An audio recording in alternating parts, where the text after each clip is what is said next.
Yeah, man, I'm really glad that you came. Thanks for inviting. Saved me in a way. But yeah, and it's funny because you're the person who actually gave me the final nudge to start podcasting, because you have your own podcast. Yes, so I do. Obviously, maybe you want to introduce yourself and maybe tell a bit about the podcast as well. Sure. Because I don't want to, introduce you and then forget something major. Or say something wrong. Yeah, exactly. And then I have to do subtitles and stuff, So I'm a Malta-based Lithuanian who has been living in this island for nearly 9 years already. As well, I kind of have a passion for writing, which is kind of a big one, for fiction, non-fiction, everything. I try to experiment. Recently, 2 years ago, I started my own podcast. It's already been 2 years? It's already been 2 years, wow. Yes. That's a lot, man. How many episodes do you have? Because I never checked actually on YouTube. 15. 15. I started kind of with a schedule, once per month. But then I slightly deviated from it and then stopped a bit. And then just actually now when I find someone interesting, I kind of invite, and then we fix the date, because sometimes it's not a person based in Malta, but from abroad. I had once with a Canadian writer, so even the time difference, So you had to get up in the morning, probably. I did in the evening. I did late in the evening. Okay. But that's also is fun, you meet different people, and so yeah, that's kind of that way. And but 15 episodes, so you're not on tight schedule. It just happens when it happens, basically. I try to make it once per month, but sometimes there are delays, or let's say you kind of make an arrangement, but the person postpones, can't. I know how it feels. It happened today, actually. So, or they don't, or sometimes they say, yeah, I'm very interested, it's super cool, and they don't reply. They disappear, so it's kind of... Okay, you had a lot of those? Yeah, a few. And then That's not very nice, I mean... And just from human perspective, reply. It's pretty easy. And then I wrote to them saying exactly that. I mean, I do understand if you don't want to change your mind. It's just say, it's then I can look for someone else or kind of move on. But when there is silence, it's very difficult to know if it's... Because sometimes it happens that people forget and you have to remind them. So... And do you focus on particular subject or a niche or something? Is it all related to writing, or no, just anything? Not at all. I had a yoga teacher which smokes. That's good. I had a person who makes homemade perfumes. I had a person who works in one of the NGOs in relationship with asylum. Recently had with the Haiku poet. Before that, a guy who does documentary photography. So it's kind of, the whole idea, the podcast is called Looking at the Sky. And the idea is that I meet with the people, and as with the friend, we look at the sky. And when you're with the friend, you look at the sky, you speak about well, everything kind of that what you see in clouds most of the time. Oh, I see boobs, or something. But yeah, I know what you mean. So it's not really attached, maybe because I don't want to be framed in a way, because for me personally, I kind of love this freedom of choice. Maybe it also resembles with writing. Now I'm kind of into poetry stage. where I experiment with free verse, prose poetry, and I've used before haiku poetry. And just at the moment, I'm fascinated by it, But Haiku is very structured, right? It has like a particular structure that you have to follow. Well, not really. I mean, if you write it in Japanese, there is 575 syllables, like 3 lines. But in the West, because English and Japanese, they count it differently. You kind of don't really follow it. And then, of course, there are rules, like traditional rules, but obviously we have quite deviated from them in a way. So yeah, this freedom, like before I used to write some articles for the Independent Malta. Okay, I didn't know that. Oh, we should mention that we play basketball together from time to time. Yeah, play basketball. And it's like it's becoming a trend. You're the third person. Like, okay, so the last episode, the guy that was on, we played last time together like 11 years ago. But still, we met like playing basketball. So far, all the guests that I have, we met playing basketball, or we became friends playing basketball, basically. So it's well, that's the cool thing about sport, isn't it? Yeah, it's uniting. And I remember 2017 when I came to Malta, so I've been here a bit shorter period of time. 6 years. Yeah, almost. A lot. Already, a lot. But yeah, I remember when I came to play with them. I don't know how I found them. Actually, I do. Subway. There was a Subway, like the sandwich place. And I thought Subway in Malta.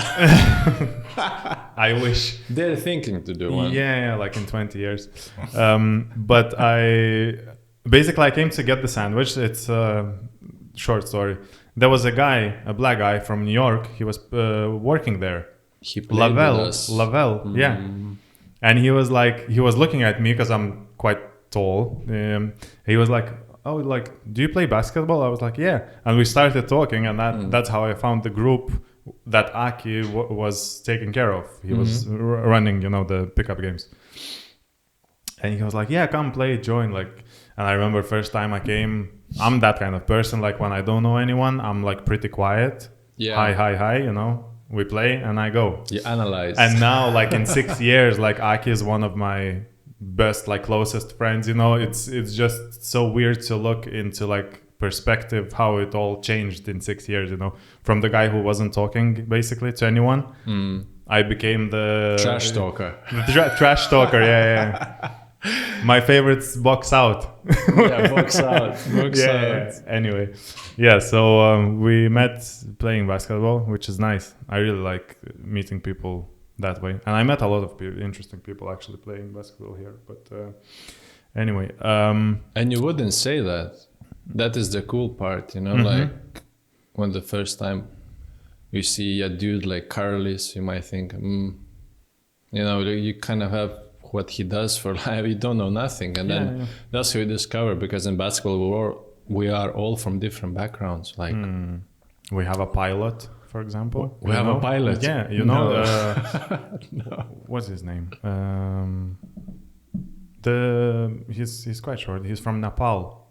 Ah, yes. Okay. He trains in Malta Aircraft School, I guess it's called, or like. Okay. Yeah. So he basically will try passenger aircraft at some point. Oh, wow. And he already asked me, because I have a friend who works in like Avia Solutions kind of company that rents aircrafts, I think.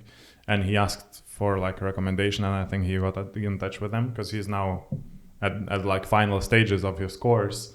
So maybe one day we fly Ryanair or something, even better, and he's the pilot, Wow. No, So, I didn't know that. Yeah, so there are interesting people, really. But I wanted to kind of like, because you mentioned writing, and your podcast obviously not just about writing, but you mentioned writing, and I know that you grew up in Klaipėda in Lithuania, right? Yeah. And I was wondering, like, was there particular inspiration? Like, did you, like, even being a kid or like young teenager, did you felt like attracted to writing and like nothing like that? No. Because normally, like, I assume it starts somewhere in school. Maybe you like really have like really good your national language teacher, you know, and she kind of gets you She on was that very path, good, but right? I was bad. Okay.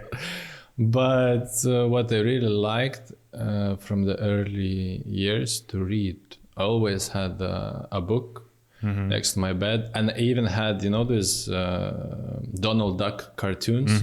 Yeah, I had those in as the well. bathroom. Actually, in the toilet, next to the toilet, we had a carpet just in front of it. So I used to put underneath the cartoons Okay. that I could read them. Okay. So maybe that could be a start, but I started writing when I was about 20. When I left home, actually, when I went to study in Kaunas. And there, it was in winter. I just was going through quite an interesting time, you know. Interesting, you mean like relationships and friendships and being alone in another city and kind of all the things which, you know, studying brings alongside, and kind of felt overwhelmed with the emotion and probably tried to figure out what's happening. And it's interesting that my grandmother is a writer. Okay. So maybe that's somewhere something was there. And then I tried, you know, kind of started experiments. So it was like an outlet of like emotions and energy. It still is in a way. I find it, for me, it's quite, well, besides writing articles, but when you speak about fiction, for me, it's kind of cleaning myself, if you know what I mean. It kind of you release what you don't need. Yeah, basically. or let's say things come from, I recently wrote a few poems about bullying. And I had that when I was in the, I mean, who hasn't, man? yeah, 5th or 6th grade. And for all those years, kind of I felt it. I still have it, you know. And then these poems came, and I because what it was very interesting that there was a transition, you know, like the bullying. Then the bully kind of also was bullied, but later on, you know, and then you kind of see the transition that it's kind of moves on, and then at a certain point, maybe you become a bully just because someone planted this seed into you and this anger kind of, and then you want to kind of but give it back. That's the story most of the time, right? If there's a kid who is bullying someone at school, there's probably like abusive father at home or something. Like there's always a reason. The cause, you know, that no one's like evil from within, I guess, you know, like no one's born evil. Hopefully not. Hopefully not. You know, like there's always a reason why that person is like that, and it's just for them to kind of level out maybe being abused at home. They go to school and they want to, you know, I was recently find balance. Listening to this guy. Oh, now he's like ultra marathon runner. Probably you know him. Lithuanian? No. He's David, not Gauguin. I don't remember, but he's like Dave Goggins. Yeah, he's like like SEAL team. Yeah, I think, he went from to military. SEAL and everything, that transition. But what was interesting that his father was abusive as well, and then he also felt that, okay, there is something I need to figure out with my father. And then he went to speak with him. And then he kind of, his father told him that his father, so David's grandfather, used to strip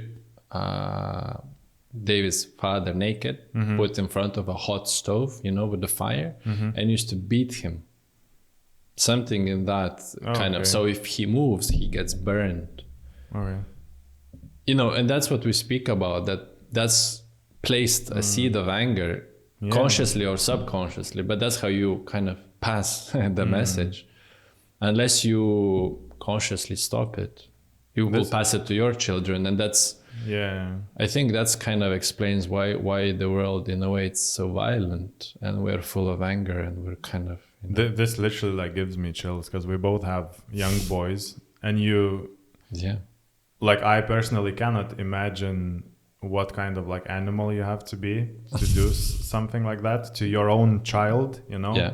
how fucked up in your head you have to be, or I don't know, like what happened You have to to you, look at you know, that you do something like that. It's like, you have to always look. I always think it's well, with that person which I spoke about, documentary photography. You said an interesting thing, like you see a picture, he takes a picture. What is more interesting to look around the picture, you know? And it's not the subject, it's the environment. Kind of the context around it. And that's very interesting because I might see a villain and suddenly I judge, you know, like horrible. But if you look at the context, maybe, as you said, he was brought up in horrible conditions and he just didn't have anyone to support him. Or maybe he was sensitive, kind of sheltered himself. And then this is how he's trying to express. I mean, there's so many cases and it's very easy to judge. You know, in a way, we're very quick at judging. Which Super is sometimes, which is... I'm guilty myself. I mean, man, like I sometimes judge people straight away, like, and most of the time it's the other way around. Like you learn about the person, and he's like completely different than he looked like. He's our friend, in a way. Yeah, like there's so many examples, man. Even again from basketball, like you meet someone, he's like super angry when he plays, blah blah blah, and then you start talking to him somewhere off the court. Yeah. And he's like the nicest guy, you know? It's just the way he plays basketball, for example. He's not like gonna punch you or something, like, but because he likes to bring that intensity, and I know a person like that. He's super intense on the court, and off the court, he's like the nicest guy. Like, it's obviously when you meet him the first time, you're like, okay, like, I don't want to guard that guy, you know? I don't want any contact. But he's not like that. But that's the difference, and that's the beauty. If you know, but that's maybe even the point. I mean, if you go to play basketball, there's what can, even when you go to watch a basketball or a football game, I think that's in a way the point, to enjoy the game, because it's an entertainment at the end of the day. And if you have something inside of you, just kind of release. Yeah. You know? Okay, if you play, be cautious, you know, not injure. Yeah, it's funny. I call basketball church with my wife. Really, like if she says like, oh, maybe you can postpone, like I say, no, I cannot postpone church. You know, you remind of my grandmother. Because like for you, writing is kind of like the release, you know, of energy. Yeah. For me, that's basketball. Like I go there, I cleanse my head, you know, my body as well. Like I like that feeling after the game where you're tired but you're happy. Light. Yeah, light. Yeah, exactly. And it's like, I mean, that's why I call it church. Some people go to churches, they go to the priests, you know, they say what they did, like what bad things they did. They get the forgiveness from the priest, whatever. Like for me, that's basketball and like in general, like sports, I think. You know, this is how my grandfather, he still plays football and he does it on Sundays. So my grandmother laughs. She says, are you going to mass again? You know, like, because it's, I think, only funeral and marriage. That's the only excuse. You can skip it. Otherwise, the weather doesn't matter. So he plays outside, like they throughout play the outside. year. Yeah, Wow. There are a group of friends. 5 aside or like full 11 against 11? I know most of them are above 60s and 50s. My grandfather is still young. In 2023, to say that you're 60 and you're old, no way, man. No, they trust me. We're all gonna live to like 100. For sure. That would be nice. Yeah. That would be really nice. So, I mean, they meet and after that they go to sauna. So it's also like I would say a social gathering. It's football, but it's as well then to kind of enjoy your friendship, to be in a group of men and just have a good time. So they do it. And it's been a long time since I was in sauna. It's nice.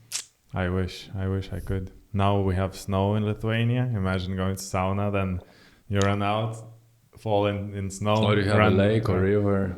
Exactly. Yeah, I miss that about Lithuania. I don't miss winter in general, but like to go into nice sauna would be cool. I forgot how we ended up with Dave Goggins. We were talking about something else before. Yeah. The motivation. I think we were talking about motivation. We just started. Yeah. Yeah. Anyway, so writing. We were talking about school. You had pretty good teacher, you said. Yeah, so she was amazing, but in school I was not, especially in my later teens, very interested into study. Kind of wanted just to experience life with my friends. What did you study in Kaunas, by the way? Culture management. Okay, well, that sounds like super abstract. Like, well, basically, as how I understood it is, we were taught how to sell, let's say, I don't know, art in general. Like, you know, you had the business side, like when you understand microeconomics, let's say human resources, leadership, and then you had the kind of art more side, and then that you could in a way evaluate as well. Like I go to somewhere, I see, I don't know, a piece of painting that I could look into it and kind of be the middleman, you know, and then I also know how to deal with the market, understand the market. Also marketing, commercial was that as well included. So it's kind of the middle part. So like you could run your own gallery in a way, maybe? Like you have... With more studies, I would say. Then, of basic course, knowledge, you kind of have on you get the basics, you know, but then if you want, obviously, you have to go into that.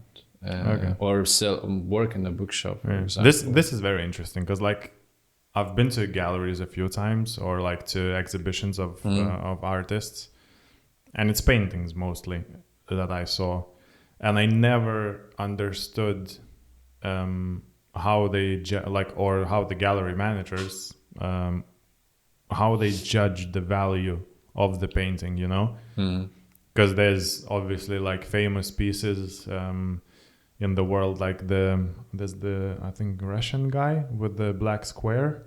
Yes. You know which one I mean. And from a general person's perspective, it's nothing special, right? Yeah, like anyone could come up with that, but it's valued probably at millions. And do you know, like, can you explain like a bit how the value is judged? Because even in movies you see like, oh, someone like decides I'll start painting, and they just splash paint on the canvas, and there are artists who does that, and they sell it for like hundreds of thousands or like millions. Is it the name of the artist that works, or is there like a special way of how they throw the paint? I don't know, you know, like I don't think there is a specific formula, because as well we have some great artists which were acknowledged as great after their death, like the famous one, Van Gogh. During his lifetime he sold I think only one painter, and his brother paid for him for entire his life, kind of. And most, I feel, artists, they're appreciated after they die. A lot of them, you know, especially the older ones. Well, like Picasso was acclaimed during his lifetime. I mean, it depends case by case, I would say, but you're right. The name, you know, makes a lot. Marketing as well. Don't forget, those who analyze it or value, they have seen a lot of paintings, so they kind of have an idea of what to look for, or maybe what kind of strikes them as original, or maybe what they haven't seen. But for me as well, a painting is okay, it sounds abstract, but what an artist puts into it, you know, it's kind of difficult to define, but sometimes you look at the painting and it speaks to you in a way. I guess it's the same with music. Why some songs make it and others don't make it, although they're kind of made all in a way, you know, professionally. And why some videos are great, some not. Why movies are great, some not. So it's a lot of that, but definitely the names play a role. I think Mona Lisa is famous partially because it was either stolen or lost or was disappeared for a amount of time, and just was a lot of speaking about it. That's kind of, you make it famous. Is it really like a magnificent painting? And if you like conspiracy theories, you could even think someone made that painting disappear for a reason. It's like a marketing trick, you know? Of course. Almost, you know? Of you make it course. disappear, everyone starts talking, and then it pops up somewhere. Yeah. You know? But there's already like so much press, so many people talking about it, that it just blew up the value, basically, of the painting. Yeah, so I agree. I mean, there are so many ways. And in marketing, and sometimes I as well, you see, oh, this is a magnificent painting, and you see like, what is magnificent about it? So it's really like, there's like this painting white, you know, it's black, just painted simply white, and it's worth, I don't know how many millions. I feel like it depends. Like someone could make like you know, like a test or an experiment. Just have someone like super amateur, or even the person who painted on canvas for the first time, do something abstract. And then if you manage to get that painting into like reputable gallery, or convince the gallery manager to hang it and try to sell it, and it would sell, and it wouldn't sell for 100 euros, you know, just because it's there, not because of who painted it or like the actual value of it, but just because it's in a reputable place. Like that's what museums are, galleries are, you know, they have this aura around them. If you take, I don't know, David, the sculpture David, and take it in the street, maybe it will look slightly different, you know, with the effects of the elements like rain, winter. Yeah, just put it on the corner in Mdina somewhere, and most of the people probably won't pay attention. It will be just another sculpture. Okay, it's already, it's famous, but I mean, I hope you get the point. I mean, if you take it out, because art museums and galleries are as an institution as well.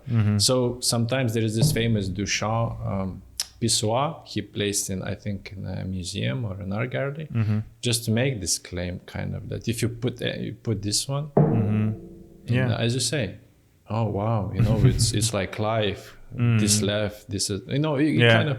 And then you allow people kind of make their interpretation. Yeah, but like you said, it all ends up like in the first 3 seconds when you see a piece of art, if it moved something inside, or if it didn't. That's like the best judgment, probably. You know, it's either like I like it or don't like it. It's the same. I think I read somewhere when let's say when a guy meets a girl, or the other way around, there's like 3 seconds. When they see each other for the first time, that's when your brain makes the decision, subconscious decision. You don't actually think about it, but like your brain either approves or disapproves the looks of the person and says, okay, I like him or I don't like him. And that's it. And you don't know that your brain made the decision, and you might try for a year to be with that person, you know, because like your consciousness said, okay, like maybe something could happen, you know, and then you try, you have the relationship, and it ends up in a bad way. But you didn't know that your brain actually in the first 3 seconds when you saw the person said no, you know, and that's kind of programmed into the future almost, you know. But yeah, with art, I feel it's similar. You either see it or you just don't feel it. In your case, how do you feel? Because you are working with audio, you're working with the music, you're working with filming. Obviously, you see then when you watch a movie or you listen. So I guess it's the same. It clinks to you because you can already evaluate. You have a critical thinking of it, you know? Yeah, but like we talked before the podcast, it's a bit... When you're working in that area and you have something... in front of you that you can kind of put through the perspective of your professional knowledge, you're not just having this like primal basic judgment, I like it or I don't like it. You kind of begin to take it apart, piece by piece, you know. And it's like I said, it's something like I personally cannot switch off. Like when I watch a movie, I think about the lighting, about the composition. Okay, the camera was here, the movement of the camera was this, you know, like it just happens. Same with music. And for you said it's same when you read something, like you read it and you think, wow, that's Like now I'm rewatching the Mr. Robot. Have you seen the TV show? No, but I like that actor because he played Freddy. So he was like amazing in that movie. I've seen like excerpts from certain episodes of Mr. Robot. I've seen the one where he meets, he catches the pedophile in a cafe. And that's the first. That's how the show starts. That's the first episode. Yeah, season 1. Okay, I didn't know because like I saw that scene where he's like, "I'm gonna expose you," you know. Yeah, I think that's what he said. But yeah, I liked how awkward but intense he was in that scene. So for me, the screenwriting, you know, who wrote the text for it and the plot and everything is just amazing, you know, because also behind the movie there is a text, you know, like the plot, how this, you know, all that. So for me it's also very interesting, you know. Did you ever try to read scripts instead of like watching the movie, just read the script of the movie? Because I think you will enjoy it. I read also like not the whole script, but I read a few pages of several scripts, and it's very interesting to see all the remarks of the scene, you know, like the main subject walks in through the door on the left, like there's so many details that when you watch a scene you just focus on the subject and what he's saying or how he looks most of the time, but there's so many details around it.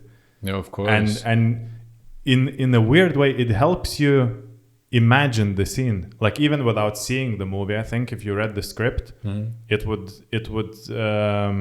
help imagine the scene rather than just reading the dialogue, for example, without any details, you know, because then you don't know the environment, it's just what they're saying. But I think it should be very, very interesting for you to try to read it. Then you can judge the writing as well. It's good that it's the context. I think it's very important because especially in the movies, but also in when you write like longer like novels, the environment creates the mood, you know.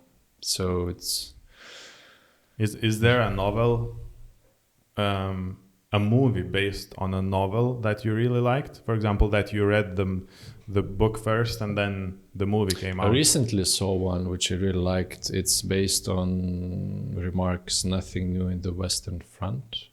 That's that one I heard. I'm not big on reading writing, so like, but and this one I know. They recently made a German version of it. It's called All Quiet on the Western Front, I think. And yeah, for me, it's amazing, you know, the First World War and how they take you through the enthusiasm at the beginning, you know, the brainwashing of the youth, you know, let's fight, you know, for your country, etc., etc. And then when they go there and then the like first moment that enter into those trenches and just reality like strikes them and you know, how those who are longer there kind of give them tips, you know, how to warm your hands. They used to put them here. Like in the crotch, just to keep them to warm. warm it up, because you know, it used to rain a lot, and with your helmets you have to take out the water. And imagine in Belgium, November, it's warm. It's warm, yeah. So and in then it trenches. goes through it, you know, because the movie set at the end of the war, you know, and how simultaneously the German delegation goes to make a peace deal with the French. So that one is really, for me, it was magnificent, you know, and also the friendship, you know, the friendship,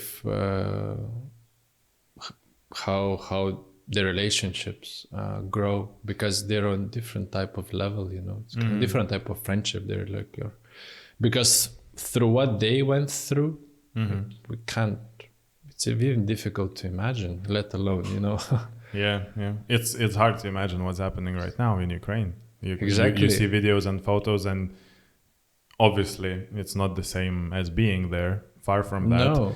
But just seeing those things, and there's some gruesome stuff that you can find on the internet these days, you know, of people being shot, and you just watch it on your phone and it makes your hair stand up, and you kind of think of what those guys, what do they experience, you know, in the front lines.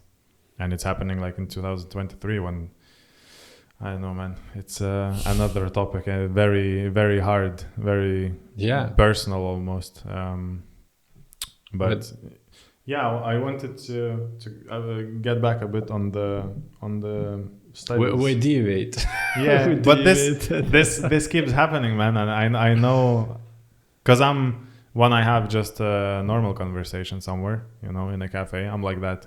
Yeah. You just jump to the next topic, and then you have to either come back to the main topic or you don't. But you said you were studying in Kaunas. That's when you found writing. Yeah. Right? And you or writing found me.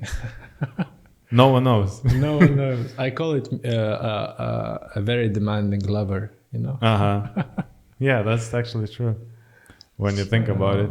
And you spent how many years in Kaunas? 4. 4 years. I finished bachelor.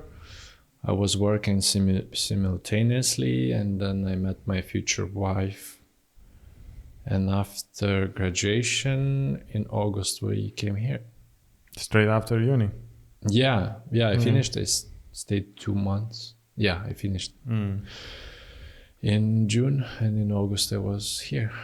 And like how Malta came into radar, because it's not very usual. We were on a trip in February in Sardinia, which is pretty close. And we spoke and we said, wow, would be nice to live in an island.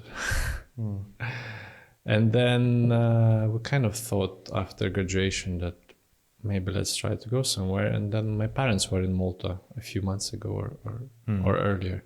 And they said, try, because there is English language, it's warm. And I mean, we bought one-way tickets and came. Okay.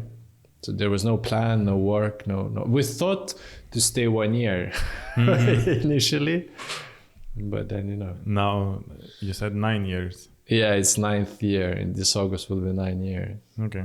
And you like it here? Like it's what you expected? Obviously 9 years, a lot of things changed. I did not have any expectations. I thought I know English. I didn't. So, you come, you think that, you learn, that's cool. And you have, but when you started using on a daily basis, that's kind of different type of game. And then I finished masters here in modern and contemporary literature and criticism, which also at the beginning I just understood, the conjunctions, those small words when they start to speak academic language. But then slowly, and you learn stuff. We found jobs and then kind of developed. But when you came, so you already had writing in your head, so you already did that. And then you decided to actually study that subject. Yeah, I kind of felt I want to deepen my knowledge, and then maybe to, I felt like something is missing. When you're self-taught, I think you kind of don't appreciate that. I don't think self-taught is bad at all. You just kind of program in the way that you should have someone, acknowledgement kind of. So how long masters takes here? I took part-time, so I finished in 3 years. Usually it's 2 years. Okay. And there's a massive thesis that you have to write, probably? Yeah. At the end of it, there was quite a hassle. But it was very interesting, and I learned a lot of things. I met interesting people, and it was a good experience. Yeah, I was going to ask, how is the University of Malta in general? Because when we came here, I looked just out of curiosity at rankings and how University of Malta is ranked. So it's not very high in rankings, in Europe, let's say. But how was your experience, knowledge, quality, the lecturers, all that kind of stuff? Because you could compare to what you had in Kaunas, for example. Is that comparable in a way, or you can't really? No, different subjects. So it's kind of, but the way they are taught, I mean, here was more like a discussion. The let's say the lecturer introduces a topic, kind of, and then you can discuss it or ask questions. So it was more open for discussion, which I really liked, and you can critically kind of I think about things. I never looked at rankings, I kind of followed, I would like to study, and then for me rankings never worked. I never go with the best one.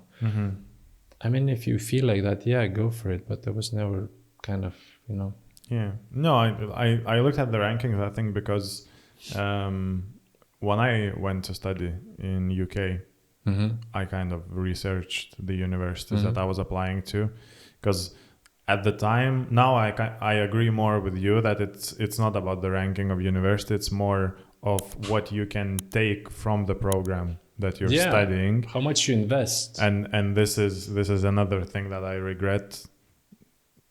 At the time when I was studying, like 19, 20, 21, 22, that age, your brain's different. Like you don't appreciate what you're getting from the lectures, from the course, from all the facilities, and you're thinking about the beer next door and thinking, yeah, exactly, and then thinking from today's perspective, if I could repeat my bachelor's degree, I would take so much more from the course, from the equipment that we could use. You have all the access that you want. And plus now you have the experience, so you know what you want out of it. Yeah, I would say the same thing. Yeah, the only thing that because you mentioned masters, like I was considering that as well, but the only thing that my area is more, at least from my understanding, it's more hands-on rather than academic knowledge value. You know what I mean? Like I could have a doctorate, whatever, in, I don't know, media, but if you're not in the field and if you're not making actually something, unless you want to be in academic world and you want to teach, if you want you can also experiment, you can base your PhD on some sort of experiment with media. Yeah. But I feel like I get more value from actually doing things rather than spending my time doing masters, because it's hard. It takes a lot of time. It does. Like you said, it takes a lot of effort. You have to write the thesis, and in the end of the day, obviously, you meet a lot of interesting people. I assume you get good contacts, in the industry. But just from my own perspective, I somehow I don't see the point at the moment. Maybe when I'm older, maybe I'll decide to do masters. You never know what's gonna happen. But at the time, I feel like I like to do things rather than study.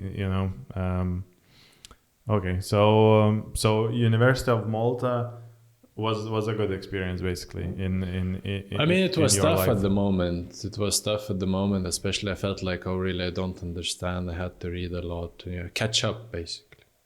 Plus it was in English, so that was really kind of And you struggled with language a lot, because coming from Lithuania, in our schools we have, I would say, quite a good level of English when you finish high school. We don't have a lot of, I did not have a lot of practice, because you have 2-3 lessons per week, but then what, after the school you don't speak Lithuanian, So you didn't consume content already in English, for example, when you watched a movie in Lithuania, even in university, right? Yeah. You watched the movie which is originally in English, you would watch it with translation, with the subtitles in Lithuanian. Yeah, or it was how you call it when there is a voice recorded. Voiceover, yeah. It was voiceover, so in the no, we don't have it in the cinemas. So something like that. So I was not really investing also a lot. I feel like, I don't know, our generation is pretty good with the English language, generally speaking, because. Probably in your school as well, there was difference. There were kids who started English in the 2nd grade, and there were kids who started English in the 4th grade, 2 years later. So I started in the 2nd grade, for example, and I know a lot of guys, who started later, and there is a difference. You can tell that there's a difference, and obviously it depends what happened later on in life. Maybe they traveled a lot, and they learned that way. But personally, I don't know, like I listened to a lot of music in English when I was a teenager, and that helped, I feel. Also movies in original language, you know. But yeah, and in Kaunas, in the studies, you didn't have anything in English language? No, we had. But it wasn't like at the level that you wished it was, so it would have I helped was in not Malta. thinking about it, you know. I didn't have a goal in my mind that, oh, I should craft, you know, my English to certain... I was not even... I was experiencing life, I would say. As you said, I just wanted to experience life. And I think that is very... coming back to the, you know, studying thing, I think people should, if they want, have a break, travel, experience life. Because when you feel like you start the education process since you're 7, and then you kind of 7, 6, and then you kind of your youth, you're studying, you know, and now there's a lot of homeworks, a lot of, you know, after school things, etc. And then when to experience life. Does that give you like good perspective when you have your kid right now? Like how you wish he would be brought up? I'm not saying that, you know, education, it is important. I'm just not sure that the importance we put on it is in comparison with the life experience you can have at that time. Because when you're 16, you're 18, you know, you're kind of full of like energy, life, vitality. You just kind of burst, you know, shine like a star. and then I will always think that you should, experience it and then look what you really want. Because I didn't really know if I just chose culture management, you know, out of what kind of options. Okay, I liked a bit of art. It's a strong indication. Yeah. I mean, it's not. That's another thing. Choosing the studies or not and study the at subject. all. You know, Karolis, it's sometimes like why you should study. Okay, because you won't have a career. You kind of, you know, brush out all those people. But you're super lucky if you know, like, I'm not gonna study. Because I know some people, even from my school, who like at 15, 16, they already had the calling. Like you could tell they're gonna be a business person, you know. They started doing business when they were 15, like low key, you know, maybe not officially, but you saw that in them. Or maybe someone was like really good in sports and they didn't even graduate to the 12th grade. Like they finished 10th grade and they went on to a professional you know, athlete's path. And and it's all fine. I agree. And it's all fine. And I feel like our parents were lost at the time as well. I don't know about yours, but mine were like... What do you mean lost? I mean, because that's the point in your life when you choose to... Basically what you will do for the rest of your life. At the age of what? 18? And the closest people to you, your parents, they cannot advise you because that moment of their lives was like 20 years ago. And it's so out of context at that time, you know. They don't have the knowledge of the situation that you're in. They don't know what you feel like. They might advise you like what I had. You should go study law or be an architect, because that's when they were 20, that was very reputable and a good career probably. And after 20 years they still have that perspective, and they put it on you, you know. So well, they want the best for you. They want, I'm gonna be an actor. And usually parents might say, it's nice, but maybe you know, you like food. Consider something else. So you know, I think we have this how you call it, assumptions about certain professions. Like law will definitely bring you food on your table, but then probably it will. But will you be happy? Yeah, and I think that should be the first. It's a difficult... The first criteria when you choose. If why to choose then? I mean, really, at the 19, what do you know? I'm very happy for those who know. It's great. But if you don't know, you have no clue, then go work as a waiter. Maybe find a group of people, go help in the film set, or be, as a somewhere else, or just travel a bit around, hitchhike. I don't know, just like try to touch life and maybe find what you like. Because it's why, so if you don't know, why jump into that frame? Yeah, I don't know. From my personal experience, I just got lucky, I think, because at 16 I found like the music making software, and I started experimenting with this. And I shit you not, when I had to fill in the application for university, it was my thought process. Okay, so 2 years now, I still kind of like it. It's still interesting for me. I'll just do that, There wasn't, obviously, like I said, there were like opinions from parents. They encouraged me to choose maybe something more serious in their eyes, Yeah. And I don't think I actually ever like mentioned specifically, oh, I'm gonna do like media or music, audio related things. And when I filled the application, I just marked those because I had like multiple selections. You could do multiple selections to multiple universities, and then you either get the how did they call it, conditional or unconditional offer. So like conditional would be you must have no less than 8 from English, for example. If you have 7, that's it, you lose that offer. So I got the unconditional one, and went that way. But I don't know, like it was that part of my life is such a blur, because it was a lot. There was a lot of choices that I just made on the spot. Like it wasn't pre-planned. And when you look back now, like 11 years, 11 years back. It's strange how everything just worked out, and like you said, but I completely agree. Like if you have an option after school, don't go studying straight away. Relax. Relax.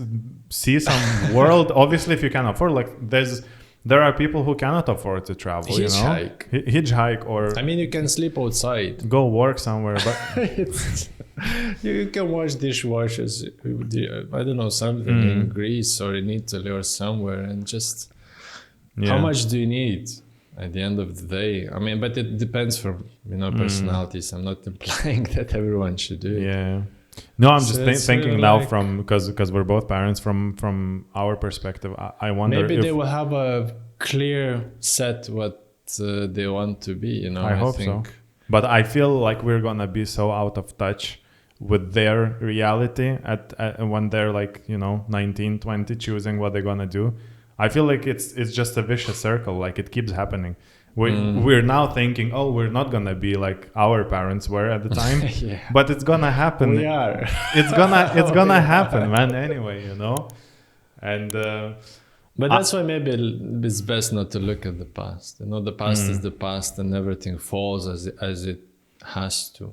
I hope that they have a clear direction, because I feel like most of the people I think have, or at least like deep inside they know what they love to do, but at that age you're probably, it can come later. You cannot compile it in your head, because you don't have life experience that much at that age. And then like, for example, you really like making things out of wood, but because you don't have life experience, you cannot project yourself into the future and see like, okay, if I do this, I can monetize it this way and I can make business out of it. Like your brain doesn't work like that, I feel. No. And a lot of teenagers, or like when you're 19, 20, you might have an area that you're good at or you like doing something, but it's just you don't see the possibility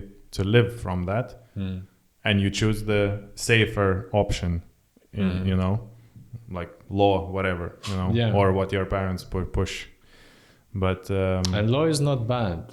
Law is not bad. No, it's not bad, but it was so boring, and like even at that time, I understood that it's pretty boring unless you like it, unless you actually good on memorizing things. Because later on in life, I learned that in law you have to memorize a lot of things. You have to have really good memory. Architecture, another thing, like you have to draw to be artistic. Medicine. That's like 10 years of your life. You know, you have to if you want to be a specific area medical doctor, you spend like 10 years, man. It's studying. It's too much time. When do you have kids? When do you have family? You know. Well, nowadays I think in general it's more focused on personality. You know, personal development, on setting the foundation for the family. And in general, people nowadays tend to have families later on. Like our parents' generation or our grandparents' generation used to have it early, but it was different kind of structure and the mindset. Well, nowadays I think it gets completely different. We had actually not so long ago we had a discussion with my wife and our friends that I don't know about you, but we felt that we're being pushed a bit about grandkids from our parents, right? But then when you think about it, when they had us, they were younger, but it happened because, for example, father came from the Soviet army. Because he was in the army, he spent time there. They got the apartment for free from government. You know, it was so different. Like now you have to plan, you have the student debt, you have to plan for your own real estate, you know. Everything, yeah, man. And then at their time, obviously there were other challenges, you know. It was harder with other stuff. But somehow, like socially, I feel like they were more set at younger age. Secure. Yeah, or even like you got the apartment from your parents because your parents saw that you're 23, 24, you had your kid, they say, okay, take our old apartment, they buy something else, you know, at the time. At least that's I think what happened in my family. My parents got the apartment, my grandparents, they bought a house outside the city. So there's this push from the family, they help you set up, you know. Obviously, when you move abroad and you start living somewhere else, they cannot do that. Maybe they would, even my parents, maybe they would do that, you know. But I feel like it's completely different. And we think more in you know what I mean? Like they just did things, I feel like. That's why they had kids much earlier. Because, I don't know, like, man, I overthink things. And my wife's the same, you know? And I feel like sometimes you plan to the future too much, and that just keeps you from... And God loves. You know? It keeps you from doing things. Like we talked before the podcast, even you know, doing all of this. I had that idea of like 2 years in my head, but never actually got around to doing it until I met you, you know, and I learned that you have a podcast. And I think you didn't mention it. I somehow was stalking you probably on Facebook or something, and I just saw a post. Yeah, you because I don't think you actually like physically told me that you have a podcast. No, I don't. I mean, if it comes out from the context, you know, but I'm not really kind of, hey, I have a podcast. You know, for me, it's a bit like make a T-shirt. Yeah, it's a bit. For me, it's a bit personal, a bit aggressive. You know, this type of advertisement. For others, it works, but for me, it's kind of. I mean, I believe that people who kind of meant, they find out about it one way or the other. Okay, cool. Yeah, man. I think we're gonna go to the end now. Okay. Finish. Yeah. Because I think we're talking for an hour already. Wow. Which is nice. We just started about university. Yeah. But we're pressed with time, you know. When you have family, it's There's a lot of things to do. Thank you very much for inviting. It was a pleasure. Thanks, man. Thanks for doing this.